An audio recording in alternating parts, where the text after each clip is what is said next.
Hi students, ഇന്ന് നമ്മൾ എടുക്കാൻ പോണ മൊഡ്യൂള് തെർമോഡൈനാമിക്സ് ആണ്. ഈ മൊഡ്യൂളിൽ നമ്മൾ 5 ക്വസ്റ്റ്യൻസ് ഈ വീഡിയോയിൽ ചെയ്യും. അപ്പോൾ ഫസ്റ്റ് ക്വസ്റ്റ്യൻ നോക്കാം. A cylinder with fixed capacity of 67.2 liters contains helium gas at standard temperature and pressure. The amount of heat needed to raise the temperature of the gas by 20 degrees Celsius is here given R equal to 8.31 joule per mole Kelvin. ഈ ക്വസ്റ്റ്യനിൽ എന്താ പറഞ്ഞേക്കണേ, ഒരു സിലിണ്ടറിൽ വിത്ത് fixed capacity ഉള്ള ഒരു സിലിണ്ടറിൽ helium gas store ചെയ്തിട്ടുണ്ട്. Helium gas 67.2 liters ആണ് സ്റ്റോർ ചെയ്ത് വെച്ചിരിക്കുന്നത്. ഇനി ഈ ഹീലിയം ഗ്യാസിൻ്റെ ടെമ്പറേച്ചർ 20 ഡിഗ്രി സെൽഷ്യസ് റേസ് ചെയ്യാൻ എത്ര ഹീറ്റ് വേണം എന്നാണ് ക്വസ്റ്റ്യൻ ചോദിച്ചിരിക്കുന്നത്. നമ്മൾ കണ്ടുപിടിക്കേണ്ടത് ഇത് ചേഞ്ച് ഇൻ ഹീറ്റ്, എത്ര ഇൻറ്റേർണൽ എനർജി കൊടുക്കണം ഇതിൻ്റെ ടെമ്പറേച്ചർ 20 ഡിഗ്രി ഇൻക്രീസ് ചെയ്യാൻ. അവിടെ ചേഞ്ച് ഉള്ള എന്താണ് ഇൻക്രീസ് ചെയ്യുന്നത്? ടെമ്പറേച്ചറാണ്. അപ്പോൾ ചേഞ്ച് ഇൻ ടെമ്പറേച്ചർ 20 ഡിഗ്രിയാണ്. അപ്പോൾ നമുക്കറിയാം ചേഞ്ച് ഇൻ ഹീറ്റ് അല്ലെങ്കിൽ ചേഞ്ച് ഇൻ ഇൻറ്റേർണൽ എനർജി കാണാനുള്ള ഇക്വേഷൻ എന്താണ്? At constant volume. കാരണം ഇവിടെ ഫിക്സഡ് കപ്പാസിറ്റി ഉള്ള സിലിണ്ടർ എന്നാണ് പറഞ്ഞത്. അപ്പോൾ ഇവിടെ വോളിയം ചേഞ്ച് ചെയ്യുന്നില്ല. ബട്ട് കോൺസ്റ്റന്റ് വോളിയത്തിൽ ചേഞ്ച് ഇൻ ഹീറ്റ് കാണാനുള്ള ഇക്വേഷൻ എന്താ? Delta Q equal to N CV into delta T. ഇതാണ് ഇക്വേഷൻ. N എന്ന് പറഞ്ഞാൽ എത്ര നമ്പർ ഓഫ് മോൾസ് ഓഫ് ആ മെറ്റീരിയൽ, ഗ്യാസ് ആണ് ഈ ഗ്യാസ്. CV എന്ന് പറഞ്ഞാൽ ആ heat capacity at constant volume of the particular material. അത് മോണോആറ്റമിക് ഗ്യാസ് ആണോ അതോ ഡയാറ്റമിക് ആണോ എന്നുള്ളത്. ഇവിടെ മോണോആറ്റമിക് ഗ്യാസ് ആണ്, ഹീലിയം ഗ്യാസ് മാത്രമേ ഉള്ളൂ. പിന്നെ ഡെൽറ്റ ടി എന്ന് പറഞ്ഞാൽ എത്ര ചേഞ്ച് ഇൻ ടെമ്പറേച്ചർ ആണെന്നുള്ളത്.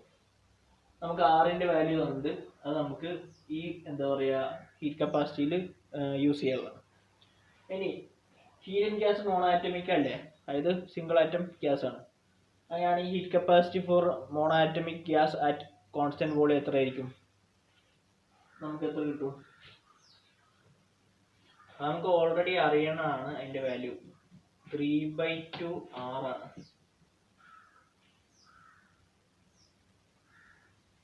നിങ്ങൾ ക്ലാസ്സിൽ പഠിച്ചിട്ടുണ്ടാവും. 3/2 R ആണ് എന്ത്? കോൺസ്റ്റന്റ് വോളിയത്തിലുള്ള മോണോ ആറ്റമിക് ഗ്യാസിന്റെ ഹീറ്റ് കപ്പാസിറ്റി. അപ്പോൾ നമുക്ക് ഇനി കാണാനുള്ള എത്ര നമ്പർ ഓഫ് മോൾസ് ആണ് ഈ ഹീലിയം ഗ്യാസ് ഉള്ളത് നമുക്ക് ലിറ്റേഴ്സിലാണ് തന്നുള്ളത്. ഇവിടെ ഈ ഹീലിയം ഗ്യാസ് സ്റ്റോർ ചെയ്തിരിക്കുന്ന സ്റ്റാൻഡേർഡ് ടെമ്പറേച്ചർ ആൻഡ് പ്രഷർ ആണെന്ന് പറഞ്ഞിട്ടുണ്ട്.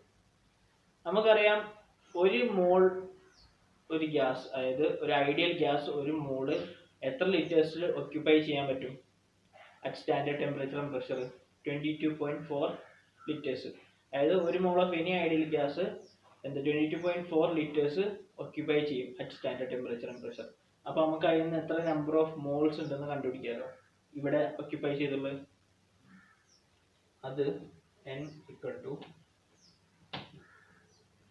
67.2 by 22.4. നമുക്ക് അതിൻ്റെ ആൻസർ 3 എന്ന് കിട്ടും. 3 മോൾസ് ആണ്. അത് കാൽക്കുലേറ്റ് ചെയ്ത് കിട്ടും നിങ്ങൾക്ക്. അങ്ങനെയാണ് നമുക്കിതിൽ സബ്സ്റ്റിറ്റ്യൂട്ട് ചെയ്യാമല്ലോ. ഡെൽറ്റ ക്യൂ 3 into 3/2 into ആറിൻ്റെ വാല്യൂ 8.31 ആണ് ഇൻറ്റു 20 ഡിഗ്രി സെൽഷ്യസ് അല്ലേ. ഇതിൻ്റെ വാല്യൂ നമുക്ക് 747.9 ജൂൾസ് എന്ന് കിട്ടും. 747.9 ജൂൾസ് എന്ന് കിട്ടും. നമ്മുടെ ഓപ്ഷൻസ് നോക്കിയൊക്കെ 748 ഉണ്ട്. അപ്പോൾ നമുക്ക് എന്ത് ചെയ്യാം, പിന്നെ 748ലേക്ക് അപ്രോക്സിമേറ്റ് ചെയ്യാം.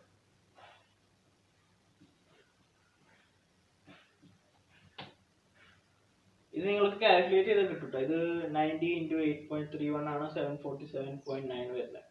അത് നമുക്ക് 748ലേക്ക് റൗണ്ട് ചെയ്യാം. കാരണം നമുക്ക് ഓപ്ഷൻസിലുള്ളത് 748 ആണ് nearest to the given answer. Option B ആയിരിക്കും. അടുത്ത ക്വസ്റ്റ്യൻ നോക്കാം. When heat Q is supplied to a diatomic gas of rigid molecules at constant volume, its temperature increases by delta T.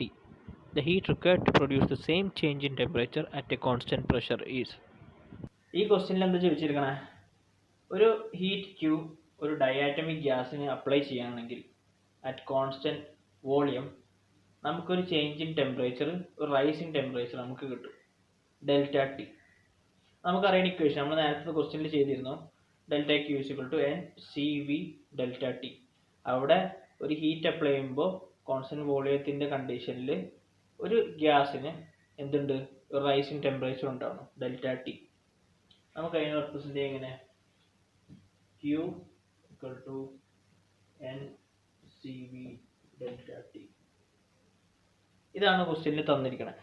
ക്വസ്റ്റ്യനിൽ പറഞ്ഞിരിക്കണം എന്താ, അങ്ങനെയാണെങ്കിൽ ഇതേ same delta T temperature difference അതേ same diatomic ഗ്യാസിന് വരണമെങ്കിൽ അറ്റ് കോൺസ്റ്റന്റ് പ്രഷർ എത്ര heat apply ചെയ്യണം. നമുക്ക് കാണുന്നത് എത്ര ഹീറ്റ് അപ്ലൈ ചെയ്യണം എന്നുള്ളതാണ്. ടെമ്പറേച്ചർ ചേഞ്ച് സെയിം ആണ്, ഡെൽറ്റ ടി തന്നെയാണ്. ഇവിടെ പക്ഷേ കോൺസ്റ്റന്റ് വോളിയത്തിൻ്റെ പകരം കോൺസ്റ്റന്റ് പ്രഷറാണ്. അങ്ങനെയാണെങ്കിൽ എത്ര, അത് നമ്മൾ ഏതിൻ്റെ ടേംസിലാണ് അത് കണ്ടുപിടിക്കേണ്ടത്, in terms of the heat required at constant volume for the temperature change delta T. ആ ക്യൂവിൻ്റെ എന്താ ടേംസിൽ വേണം നമ്മൾ കണ്ടുപിടിക്കേണ്ട ഹീറ്റ് കണ്ട്. നമുക്ക് അതിനെ ക്യൂ ഡാഷ് എന്ന് വിളിക്കാം. ക്യൂ ഡാഷ് എന്തായിരിക്കും, N C P delta T. കാരണം എന്താ, കോൺസ്റ്റന്റ് പ്രഷറിൽ ഡെൽറ്റ ടി, അതായത് ഇതേ ഇവിടെ ഉണ്ടായ സെയിം ടെമ്പറേച്ചർ ചേഞ്ച് ആണ് ഇവിടെ നമ്മൾ കൺസിഡർ ചെയ്യുന്നത്. അപ്പോൾ കിട്ടുന്ന എത്ര ആയിരിക്കും, ക്യൂ ഡാഷ് എന്നാണ് ക്യൂവിൻ്റെ ടേംസിൽ. നമുക്കിതിനെ ക്യൂ ഡാഷ് ബൈ ക്യൂ ചെയ്തെടുക്കാം. അങ്ങനെ ആകുമ്പോൾ N C P delta T by N C V delta T എന്ന് കിട്ടില്ലേ. ഇവിടെ എന്നും ഡെൽറ്റ ടിയും ക്യാൻസൽ ആയി നമുക്ക് C P by C V എന്ന് കിട്ടും. C P by C V എന്ന് പറഞ്ഞാൽ എന്താ, നമുക്കതിനെ സിഗ്മ എന്ന് എഴുതാം.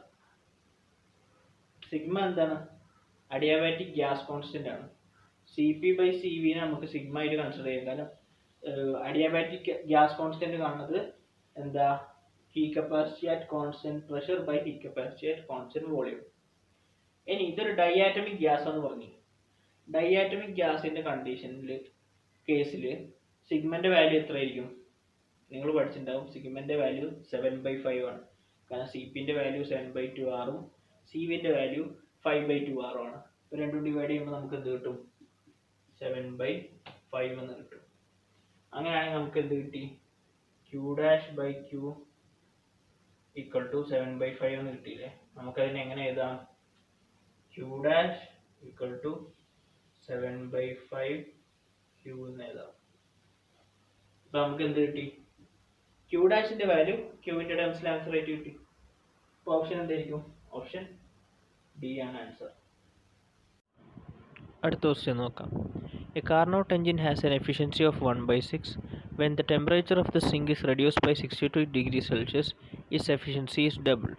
The temperature of the source and the sink are respectively. ഈ ക്വസ്റ്റ്യനിൽ എന്താ തന്നിരിക്കണേ, ഒരു കാർനോട്ട് എഞ്ചിൻ്റെ എഫിഷ്യൻസി 1/6 ആണെന്ന് പറഞ്ഞിട്ടുണ്ട്. നമുക്ക് ചോദിച്ചിട്ടുള്ളത് ആ കാർനോട്ട് എഞ്ചിൻ്റെ എഫിഷ്യൻസി 1/6 ആയ കാർനോട്ട് എഞ്ചിൻ്റെ എഫിഷ്യൻസി കൂട്ടി എങ്ങനെ, when the temperature of the sink is reduced by 62 degrees Celsius, the efficiency is doubled. അതായത് ആ കാർനോട്ട് എഞ്ചിൻ്റെ എഫിഷ്യൻസി ഡബിൾ ആയി. അങ്ങനെയാണെങ്കിൽ സിങ്കിൻ്റെയും സോഴ്സിൻ്റെയും ടെമ്പറേച്ചർ കാണാനാണ് പറഞ്ഞിട്ടുള്ളത്. നമുക്ക് എഫിഷ്യൻസി തന്നിട്ട് ഹീറ്റ് ഈക്വൽ ടു 1/6, അത് ഇനീഷ്യൽ കണ്ടീഷൻ. ഇനി സിങ്കിൻ്റെ ടെമ്പറേച്ചർ 62 ഡിഗ്രി സെൽഷ്യസ് ആയിട്ട് കുറച്ച് റെഡ്യൂസ് ചെയ്ത്, അപ്പോൾ എഫിഷ്യൻസി എന്തായി, ഡബിൾ ആയി. ഇനി നമുക്കറിയാം എന്താ എഫിഷ്യൻസിൻ്റെ ഇക്വേഷൻ എന്താണ്, ഈറ്റ equal to 1 minus T2 by T1. ഇതിൽ T2 എന്ന് പറയുന്നത് ടെമ്പറേച്ചർ ഓഫ് സിങ്കും T1 എന്ന് പറയുന്നത് ടെമ്പറേച്ചർ ഓഫ് സോഴ്സും ആണ്. നമ്മൾ ഈ ഒരു കണ്ടീഷനിൽ T2 ബൈ T1 എത്രയായിരിക്കും, ഇവിടെ 1/6 ആണ് നമ്മുടെ initial കണ്ടീഷനിലുള്ളത്. 1 minus T2 by T1 ആണെങ്കിൽ നമുക്കായിരുന്നു T2 ബൈ T1 1 മൈനസ് 1/6 അല്ലേ, 5/6 കിട്ടില്ല. അതായത് T2 ഇപ്പുറത്ത് കൊടുന്ന 1/6 ഇവിടെ കൊടുന്ന 1 - 1/6 5/6 ആയിട്ട് കിട്ടും ഇനീഷ്യൽ കണ്ടീഷനിൽ T2/T1. നമ്മളോട് കാണാൻ പറഞ്ഞുള്ള T1നും T2ന്റെ വാല്യൂ മാത്രമാണ്. ഇനി സെക്കൻഡ് കണ്ടീഷനിൽ എന്താ സംഭവിക്കണേ? എഫിഷ്യൻസി ഡബിൾ ആവുന്നുണ്ട് അല്ലേ? അതായത് എഫിഷ്യൻസി ഈറ്റയുടെ വാല്യൂ 2/6 ആവുന്നുണ്ട്. ഏത് കണ്ടീഷനിലാണ്? T2 നമ്മൾ എന്ത് ചെയ്തു? T2 - 62 ആക്കിയപ്പോൾ അത് 62 ഡിഗ്രി സെൽഷ്യസ് എന്താ സിങ്കിന്റെ ടെമ്പറേച്ചറിന് ഡിക്രീസ് ചെയ്തപ്പോൾ നമുക്ക് എഫിഷ്യൻസി എന്ത് കിട്ടി? 2/6 കിട്ടി. അത് double of the initial efficiency. അങ്ങനെയാണെങ്കിൽ നമ്മൾ ഈ ഇക്വേഷനിൽ സബ്സ്റ്റിറ്റ്യൂട്ട് ചെയ്താൽ നമുക്ക് 2/6 = 1 - T2 - 62 by T1 എന്ന് കിട്ടില്ലേ? 2/6 നമുക്ക് 1/3 എഴുതാം.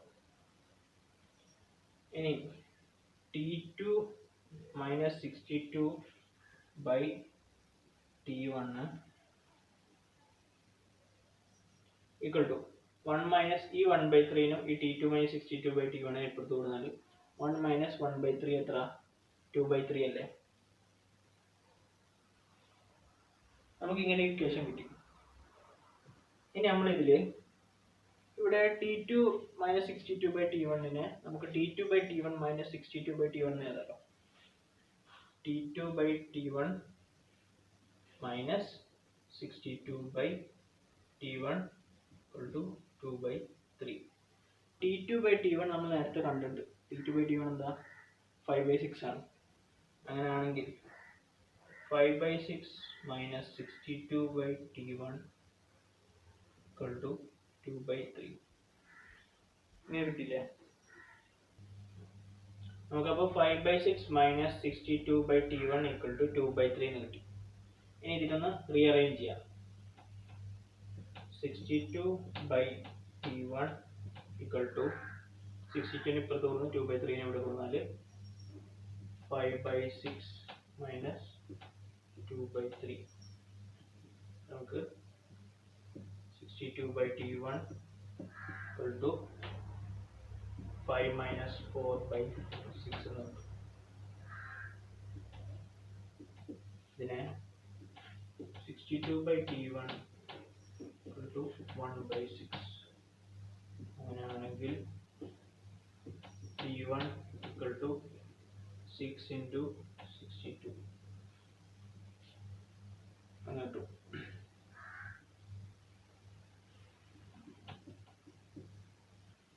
നമുക്കിവിടെ 372 കെൽവിൻ എന്ന് കിട്ടും. ഓക്കെ, നമ്മുടെ നമ്മുടെ ആൻസറിൽ ഒക്കെ ഡിഗ്രി സെൽഷ്യസിലാണ്, നമുക്ക് കെൽവിനിലാണ് T1 കിട്ടിയിരിക്കുന്നത്. നമുക്ക് അതിനെ കൺവേർട്ട് ചെയ്യാം. T1 372 - 273 ഇത് അപ്രോക്സിമേറ്റ്ലി 99 ഡിഗ്രി സെൽഷ്യസ് ആയിരിക്കും. അപ്പോൾ T1ന്റെ ആൻസർ കിട്ടി 99 ഡിഗ്രി സെൽഷ്യസ്. അപ്പോൾ ഇതിൽ 99 degree Celsius already option B ഉണ്ട്. നമുക്ക് ഇത് ഓപ്ഷൻ ബി തന്നെ സെലക്ട് ചെയ്യാം, കാരണം ഫസ്റ്റ് T1 ആണ്. പക്ഷെ നമുക്ക് T2 ഇത് തന്നെയാണെന്നൊന്ന് ഉറപ്പിക്കാൻ എന്ത് ചെയ്യാം? T2ന്റെ വാല്യൂ കാണാം. T2ന്റെ വാല്യൂ എന്താണ്? നമ്മൾ 5/6 T1 T2/T1 5/6 ആണെന്ന് നേരത്തെ കണ്ടുപിടിച്ചല്ലേ. അപ്പോൾ T2ന്റെ വാല്യൂ എന്തായിരിക്കും? 5/6 × T1. അത് 5/6 × 372 അത് അപ്രോക്സിമേറ്റ്ലി 310 കെൽവിൻ വരും. അങ്ങനെയാണെങ്കിൽ T2 നമുക്ക് 310 - 273 അത് നമുക്ക് 37 ഡിഗ്രി സെൽഷ്യസ്. ഈ കാൽക്കുലേഷൻസ് ഒക്കെ നിങ്ങൾ ചെയ്യണം, ഞാൻ സ്പീഡപ്പ് ചെയ്താൽ. അപ്പോൾ നമുക്ക് T1 ഉം T2ന്റെ വാല്യൂ കിട്ടി 99 ഡിഗ്രി 37 ഡിഗ്രി സെൽഷ്യസ്. അപ്പോൾ T1 T2ന്റെ വാല്യൂ അത് ആ ഒരു ഓർഡറിലായിരിക്കും ആൻസറിൽ കൊടുത്തിട്ടുണ്ടാവുക. അപ്പോൾ ഈ ഓപ്ഷൻ ഒന്നും പോയി എടുക്കരുത്. ഏതാണ് ഓപ്ഷൻ? ഓപ്ഷൻ ബി ആണ്. അടുത്ത ക്വസ്റ്റ്യൻ നോക്കാം. A diatomic gas with rigid molecules does 10 joule of work when expanded at constant pressure. What would be the heat energy absorbed by the gas in this process? ഈ ക്വസ്റ്റ്യനിൽ എന്താണെന്ന് നിൽക്കണേ, ഒരു diatomic gas expand ചെയ്തപ്പോൾ at constant pressure അവിടെ ഒരു work നടന്നു. അതായത് അവിടെ ഒരു വർക്ക് നടന്നു ആ എക്സ്പാൻഷൻ പ്രോസസ്സിൽ. ആ വർക്ക് 10 joules ആണ് ക്വസ്റ്റ്യൻ തന്നിട്ടുണ്ട്. അങ്ങനെയാണെങ്കിൽ ഇതേ പ്രോസസ്സിൽ അറ്റ് കോൺസ്റ്റൻറ്റ് പ്രഷർ എത്ര ഹീറ്റ് ആയിരിക്കും ഈ ഗ്യാസ് അബ്സോർബ് ചെയ്തിട്ടുണ്ടാവുക? അവിടെ ചേഞ്ച് ഇൻ ഹീറ്റ് ചോദിച്ചിരിക്കണം. അതാണ് ആൻസർ. അത് നമ്മൾ കാണേണ്ടത്. നമുക്കറിയാം ചേഞ്ച് ഇൻ ഹീറ്റ് അല്ലെങ്കിൽ ചേഞ്ച് ഹീറ്റ് അബ്സോർബിൻ്റെ ഇക്വേഷൻ എന്താണ്? അറ്റ് കോൺസ്റ്റൻറ്റ് പ്രഷറിലാകുമ്പോൾ delta Q equal to n cp delta t. നമുക്ക് വർക്ക് ഡൺ 10 joules ആണെന്ന് പറഞ്ഞിട്ടുണ്ട്. ഇത് n r delta t നമുക്ക് ഗ്യാസിന്റെ വർക്ക് ഡൺ കാണാനുള്ള ഒരു ഇക്വേഷൻ ആണ്, നമ്മൾ പഠിച്ചുള്ളതാണ്. അപ്പോൾ നമുക്ക് ഓൾറെഡി 10 joules ആണ് തന്നിട്ട് ഇക്വേഷൻ കണ്ടുപിടിക്കേണ്ട ആവശ്യമില്ല. പക്ഷേ ഈ n r delta t നമുക്ക് കൺസിഡർ ചെയ്യാൻ കാരണം നമ്മൾ അത് ഈ ഇക്വേഷനിൽ അപ്ലൈ ചെയ്യും നമുക്ക് ആൻസറിലേക്ക് എത്താൻ. ഇനി ഡൈആറ്റമിക് ഗ്യാസ് എന്ന് പറഞ്ഞിട്ടുണ്ട്. ഡൈആറ്റമിക് ഗ്യാസിന്റെ ഹീറ്റ് കപ്പാസിറ്റി എന്തായിരിക്കും? സി പി, അതിന്റെ വാല്യൂ എന്തായിരിക്കും? 7/2R അല്ലേ? അത് നമ്മൾ നേരത്തെ ക്വസ്റ്റ്യൻസിൽ ചെയ്തപ്പോൾ നമ്മൾ പറഞ്ഞിരുന്നു. 7/2R ആണ് ഒരു ഡൈആറ്റമിക് ആയ ഗ്യാസിന്റെ heat capacity at constant pressure. At constant volume 5/2R. അപ്പോൾ സി പിന്റെ വാല്യൂ 7/2R. നമുക്ക് ഇതിൽ സബ്സ്റ്റിറ്റ്യൂട്ട് ചെയ്യാം. n into 7/2R into delta t. നമ്മൾ ഇതിനൊന്ന് റീഅറേഞ്ച് ചെയ്ത് നോക്കാം. 7/2 into nr delta t. ഇവിടെ nr delta t എന്താണ്? വർക്ക് ഡണ്ണിന്റെ ഇക്വേഷൻ ആണ് ഒരു ഗ്യാസിന്റെ. അങ്ങനെയാണെങ്കിൽ നമുക്കിവിടെ 7/2 into നമ്മൾ എത്ര വർക്ക് ഡൺ ഇവിടെ ഈ കേസിൽ 10 joules അല്ലേ? ഇങ്ങനെ കൊടുത്തു കഴിഞ്ഞാൽ നമുക്ക് എന്ത് കിട്ടും? 35 joules. നമുക്ക് എത്ര ഹീറ്റ് ചേഞ്ച് അല്ലെങ്കിൽ ഹീറ്റ് അബ്സോർബ് ചെയ്യുന്നുള്ളത് കിട്ടും. അപ്പോൾ ഓപ്ഷൻ എന്തായിരിക്കും? ബി ആണ് ആൻസർ. അടുത്ത ക്വസ്റ്റ്യൻ നോക്കാം. Heat source at T equal to 10⁻³ Kelvin is connected to another heat source at T equal to 10⁻² Kelvin by a copper slab which is 1 meter thick. Given that the thermal conductivity of copper is 0.1 watt per Kelvin meter, the energy flux through it in a steady state is. ഈ ക്വസ്റ്റ്യനിൽ എന്താ പറഞ്ഞിരിക്കണേ? 2 heat reservoirs ഒരു copper റോഡായിട്ട് connect ചെയ്യുന്നുണ്ട്. ഇവിടെ ഒരു heat റിസർവോയറിൽ temperature 10⁻³ കെൽവിനും മറ്റേതിൽ temperature 10⁻² കെൽവിനുമാണ്. Copper റോഡിന്റെ thickness 1 metre. അങ്ങനെയാണെങ്കിൽ steady state കണ്ടീഷനിൽ ഈ കോപ്പർ റോഡിൽ ഉണ്ടാകുന്ന എനർജി ഫ്ലക്സ് ആണ് ചോദിച്ചിരിക്കുന്നത്. അതായത് ഈ 2 റിസർവോയറും എന്തുണ്ട്? ഹീറ്റ് പ്രൊഡ്യൂസ് ചെയ്യുന്നുണ്ട്. ഇത്ര 10⁻³ അവിടെ 10⁻². കോപ്പർ റോഡിൽ ഉണ്ടാവുന്ന ആ എനർജി ഫ്ലക്സ് ഹീറ്റ് പ്രൊഡ്യൂസ് ചെയ്യുന്നത് കാരണം. അപ്പോൾ ഈ എനർജി ഫ്ലക്സ് എന്താണ്? നമ്മൾ പഠിച്ചിട്ടുണ്ട്. എനർജി ഫ്ലക്സിന്റെ ഡെഫിനിഷൻ എന്താ? Rate of heat flow through unit area in A road, അല്ലെങ്കിൽ ഒരു റോഡിനുള്ളിൽ ഒരു യൂണിറ്റ് ഏരിയയിലൂടെ എത്ര ഹീറ്റ് കടന്നു പോകുന്നു എന്നുള്ളതാണ് ആ റോഡിൽ ഉണ്ടാവുന്ന എനർജി ഫ്ലക്സ് അല്ലേ? അങ്ങനെയാണെങ്കിൽ ഇവിടെ എനർജി ഫ്ലക്സ് കാണാനുള്ള ഇക്വേഷൻ എന്തായിരിക്കും? നമുക്ക് ആ ഇക്വേഷന് വേറൊരു ഇക്വേഷന് ഡിറൈവ് ചെയ്യാം. നമുക്ക് ഓൾറെഡി അറിയുന്ന ഒരു ഇക്വേഷൻ ഉണ്ട്. ഒരു റോഡിൽ ഒരു യൂണിറ്റ് ഒരു എനർജി, അതായത് ഒരു ഹീറ്റ് ഫ്ലോ ഒരു യൂണിറ്റ് ടൈമിൽ ഒരു റോഡിലൂടെ പാസ് ചെയ്യണമെങ്കിൽ നമുക്ക് അത് കാണാനുള്ള ഇക്വേഷൻ ഉണ്ട്. എന്താണ്? The rate of heat flow per unit time through any road.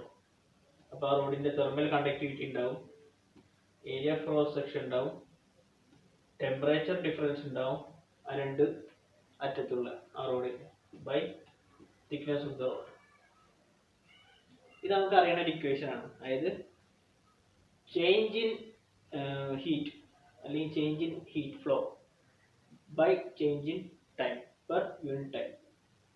ഈ ഇക്വേഷനിൽ നിന്ന് നമുക്ക് എന്ത് ചെയ്യാം, എനർജി ഫ്ലക്സിന്റെ ഇക്വേഷൻ എന്ത് ചെയ്യാം, ഡിറൈവ് ചെയ്യാം.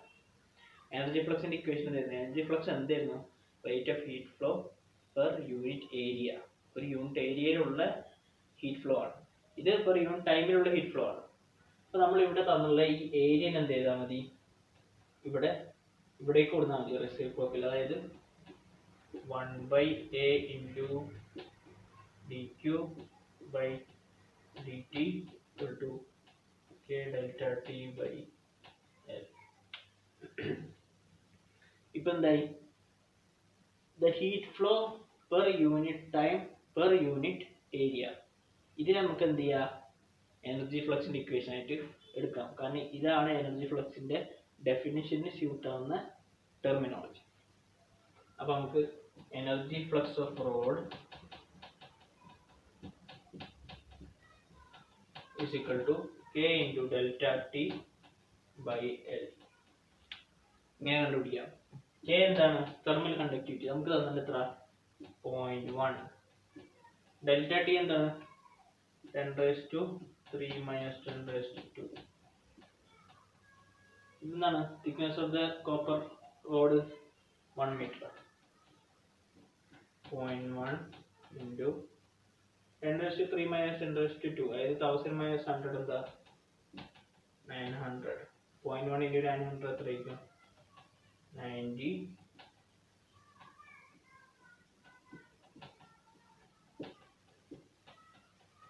നമുക്ക് ആൻസർ കിട്ടിയില്ലേ? അപ്പോൾ ഓപ്ഷൻ ഏതായിരിക്കും? ഓപ്ഷൻ എ ആണ് ഇതിന്റെ ആൻസർ. നമ്മളപ്പോൾ ഈ നമുക്ക് അറിയുന്ന ഒരു ഇക്വേഷൻ ആണ് എന്താണ്, change in heat flow with respect to change in time, അല്ലെങ്കിൽ with respect to unit time. അത് നമുക്ക് ഓൾറെഡി അറിയണമെന്ന് ഒരു റോഡിന്റെ കേസിൽ നമ്മൾ അതിൽ നിന്ന് എനർജി ഫ്ലക്സിന്റെ ഇക്വേഷൻ ഡിറൈവ് ചെയ്യാണ് ചെയ്തത്. കാരണം നമുക്ക് എനർജി ഫ്ലക്സിന്റെ ഡെഫിനിഷൻ അറിയാം. ഒരു യൂണിറ്റ് ഏരിയയിലൂടെ സ്റ്റഡി സ്റ്റേറ്റിൽ പോകുന്ന ഹീറ്റിന്റെ എമൗണ്ട് ആണ് എനർജി ഫ്ലക്സ്. അപ്പോൾ അത് കാണുന്നത് എന്ത് ചെയ്തു, നമ്മൾ ഈ ഏരിയനെ ഇവിടെ കൊടുക്കണം, പെർ യൂണിറ്റ് ഏരിയ എന്നുള്ള ആ ഒരു കണ്ടീഷനിലേക്ക് വരുത്താൻ. അങ്ങനെ നമ്മൾ ആ ഇക്വേഷനിൽ സബ്സ്റ്റിറ്റ്യൂട്ട് ചെയ്ത് ആൻസർ കണ്ടുപിടിക്കണം. അപ്പോൾ ഓപ്ഷൻ എ ആണ് ആൻസർ.